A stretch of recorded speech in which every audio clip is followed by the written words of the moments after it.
କାହା ନିମନ୍ତେ ଯେଉଁମାନଙ୍କୁ ପିତା ମୋ ହସ୍ତରେ ଦେଲ ସେମାନଙ୍କ ନିମନ୍ତେ ପ୍ରଭୁ ଆମମାନଙ୍କ ପାଇଁ ପିତାଙ୍କର ଦକ୍ଷିଣ ପାର୍ଶ୍ୱରେ ଏବେ ବି ସେ ଉଭା ହୋଇ ସେ ନିବେଦନ କରୁଅଛନ୍ତି। ହାଲେଲୁୟା।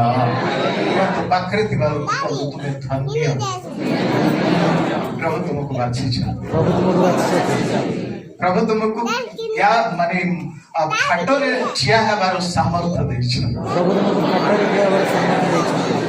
କାରଣ ତୁମେ ବିଶ୍ୱସ୍ତ ଆଉ ସେ ତୁମର ସମସ୍ତ ଆବଶ୍ୟକତା ସପ୍ଲାଏ କରିବେ।